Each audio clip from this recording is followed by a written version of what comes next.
a Receita Federal com os ministérios públicos de 5 estados para desarticular um grande esquema envolvendo fraude em recolhimento de impostos em São Paulo, Rio de Janeiro, Minas Gerais, Bahia, Maranhão, além do Distrito Federal, que não podia faltar numa hora dessas. Ao todo, são 190 alvos, com a expedição de 126 mandatos de busca e apreensão contra pessoas físicas e empresas ligadas ao grupo Refit, dono da antiga refinaria de Manguinhos, no Rio de Janeiro. O esquema era chefiado pelo empresário Ricardo Magro. O grupo é o maior devedor de ICMS do estado de São Paulo e um dos maiores da União. E esse tal de Magro, quer dizer, gordo em matéria de dinheiro, dessas coisas, esse tal de Magro vive em Miami. Aliás, deve esbarrar muito lá no Ramagem, no Alexandre Ramagem, ou o Alexandre Ramagem deve esbarrar nele. Eu não sei porque esse pessoal todo foge para Miami, né? Ou para Miami ou para os arredores de Miami. Quando Bolsonaro fugiu daqui do Brasil no dia 30 sem passar a faixa presidencial para Lula, como deveria, como era de praxe, um presidente passar a faixa presidencial para outro, ele foi para onde? Para Orlando. Orlando é perto de Miami, Guga? É, né? Ou não? Hein, Guga? Ei, Alice? O Guga passou mal? Deu algum problema com ele, não? Ele sumiu. Aí ele já volta, tá certo. Mas é perto, Orlando é perto de Miami? Perto o quê que você perguntou? Orlando é perto de Miami? Orlando é perto de Miami? Orlando é em Miami. Miami é estado. Orlando é uma das cidades. Tem Flórida. Ah, pô, muito Não, bem. Veja, esse pessoal adora, não, Flórida né, não. ir pra Flórida é em Miami. outro estado, desculpa. Adora. Mas enfim, Orlando é dentro de Miami. Orlando é uma cidade. Pois é porque essa geografia, eu nunca fui muito bom de geografia, não. Eu era bom na época de estudante de Mas tu tem que saber história, geografia dos Estados de Unidos mesmo, não, cidade. português, não é? Mas enfim, mas voltando, todo mundo foge para Miami. Quer dizer, esse Magro, que está envolvidíssimo até a raiz do cabelo nessa grande falcatrua que aconteceu e que ainda está acontecendo, porque é sonegação de imposto, é transferência de dinheiro para empresa que não existe. Olha, é uma bandalheira que essa operação está detectando. E é uma operação conjunta podemos dizer assim, do governo federal, o governo Lula, com o governo do Tarcísio de Freitas. É muita grana. É grana para dar com pau. Ó, de acordo com o Ministério Público de São Paulo, o engenhoso esquema de fraude fiscal estruturada causou prejuízo aos estados e à União, estimados em mais de... Está sentado? Se não tiver, senta. Mais de 26 bilhões de reais já inscritos na dívida ativa. Conseguiram bloquear 10,2 bilhões contra os integrantes do grupo, incluindo veículos, Esmeralda. Quem era que tinha mesmo Esmeralda? Era o presidente do PL, não, que você gosta de lembrar. Não, o Valdemar da Costa Não, Neto foi pego com era uma pepita de ouro. Ah, era pepita de ouro. Pepita Tá, dessa de vez Esmeralda, carros, tudo feito para lavagem de dinheiro, para blindar lá os lucros do grupo e desses bandidos. A gente tem a fala do ministro Fernando Haddad sobre isso, e depois a fala do Tarcísio de Freitas a respeito da mesma coisa. Solta, Alice. Essa operação de hoje está se dando em 5 estados: São Paulo, Rio de Janeiro, Minas Gerais, Distrito Federal e Bahia. São 126 mandatos de busca e apreensão. A movimentação A movimentação do grupo econômico é, no último ano, de 70 bilhões de reais. São pessoas que devem uma fortuna para os fiscos de todo o país, estaduais e para o fisco federal também, né? Nós estamos falando de 26 bilhões em impostos não recolhidos por esse grupo econômico. Envolve lavagem de dinheiro e nós agora mapeamos um forte movimento de evasão de divisas. Importante frisar isso. Eu estou frisando essa questão da evasão de divisas porque isso extrapolou as fronteiras nacionais. Eu, inclusive, junto ao ministro Lewandowski, fizemos chegar ao presidente Lula a necessidade de, nas negociações com os Estados Unidos, pautar o combate ao crime organizado, porque eles estão utilizando o estado de Delaware, que é um paraíso fiscal nos Estados Unidos, para montar operações lá de evasão de divisa e lavagem de dinheiro.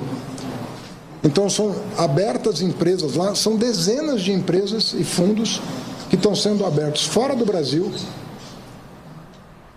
E o esquema é, você faz um empréstimo para esses fundos, um empréstimo que é a suspeita da Receita de que jamais serão pagos, e voltam na forma de aplicação, entre aspas, lícita em atividades econômicas no Brasil. Mas o dinheiro que vai para lá não é um dinheiro lícito. Então, é uma operação de triangulação internacional gravíssima. Os especialistas de segurança pública vêm dizendo há algum tempo que a droga deixou de ser o único e talvez deixou de ser o mais importante bem que gera recursos para o crime organizado. E apontam especificamente a área de combustível como aquele que deve inspirar as maiores atenções do Estado brasileiro. É uma maravilha, né? Fica o seu Trump lá dizendo que está armado até os dentes. E tá. Agora vamos ver o que é que o senhor, governador de São Paulo, que atravessa um dilema incrível, coitado, de ser ou não candidato à reeleição ou ser ou não candidato a presidente da República. Vai depender de Bolsonaro. Está esperando ali o apoio de Bolsonaro. E não basta o apoio, tem que ser dos filhos também. Porque se os filhos de lá durante a campanha começarem a atacar o Tarcísio, aí ele se arrebentou todo, largou o governo de São Paulo, tem que largar até começo de abril para poder se candidatar a presidente. Vamos ver o que é que Tarcísio disse sobre essa mega operação contra sonegadores feita em conjunto com o governo Lula. Os dois juntinhos, bonitinhos. É uma operação super importante que nasce do inconformismo com os débitos, com os devedores contumazes aqui no estado de São Paulo. Só para você ter uma ideia, a gente está falando de uma operação contra um grupo que tem inscrito em dívida ativa 9,6 bilhões de reais. 9,6 bi que deixaram de entrar nos cofres do Estado. Só para você ter uma ideia do que isso significa, a gente aumentou o custeio da saúde em 10 bilhões de reais por ano. Esses 10 bilhões de reais por ano fizeram com que a gente duplicasse a quantidade de cirurgias eletivas no estado de São Paulo. O estado que fazia 700 mil cirurgias, hoje faz 1.400.000 cirurgias. É como se a gente afastasse do cidadão, negasse ao cidadão o serviço de saúde. Esses caras fraudam 350 milhões de reais por mês. 350 milhões de reais por mês. O que isso significa? A gente está construindo, por exemplo, o Hospital de Franca, o Hospital de Cruzeiro, o Hospital de Tapetininga. São hospitais de médio porte, hospitais para 250 leitos. Esses hospitais vão custar 250 milhões de reais, mais 70 milhões para equipar. A gente está falando aí mais ou menos 320 milhões de reais. É como se a gente tirasse da população, subtraísse da população um hospital de médio porte por mês. Um hospital de médio porte por mês. É isso que a gente está afastando do cidadão. Imagina que a gente tem construído aí escolas pelo interior do estado, e normalmente escolas ali com 12, 15 salas de aula, mais ou menos 18 milhões de reais por mês. É mais ou menos o custo, 18 milhões de reais. É como se a gente impedisse a construção de 20 escolas por mês. Esse é o tamanho da fraude. E essas pessoas se especializaram em não pagar o tributo. Observe que a gente pode, nós temos o débito de ICMS declarado pelo próprio contribuinte, nós temos o débito de ICMS que vem mediante um auto de infração, e boa parte desses débitos, boa parte desses 9,6 bi são declarados pelo próprio contribuinte. Ele declara que deve e não paga. Agora eu não sei porquê, ou sei, ou desconfio que sei. Eu não sei porque o Tarcísio não falou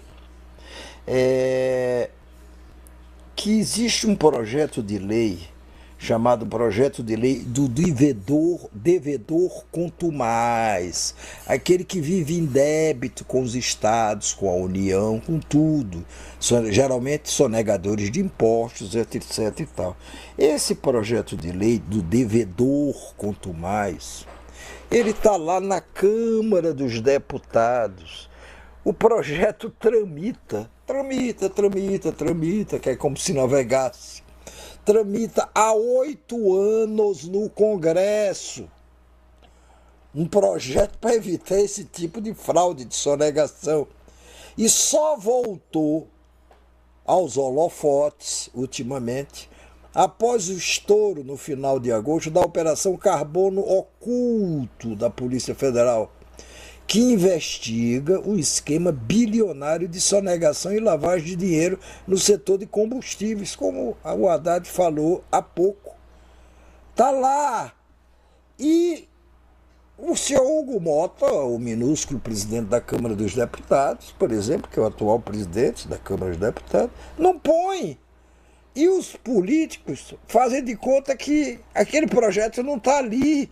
Quer dizer, é um comportamento cúmplice, escandalosamente cúmplice dos parlamentares aqui no Congresso Nacional e dos seus líderes e do seu comandante-chefe, seja o Alcolumbre no Senado, seja Davi Alcolumbre no Senado, presidente do Senado, seja o minúsculo Huguinho Mota na Câmara dos Deputados. O projeto está lá. E eles não aprovam. Mas por quê? Só pode ser por cumplicidade. Porque esses parlamentares, ou boa parte deles, melhor dizendo, é ligada a essas tramóias, se beneficia dessas tramóias. Não há outra explicação. Não há outra explicação. Agora, e aí tem gente aí escrita nessa história.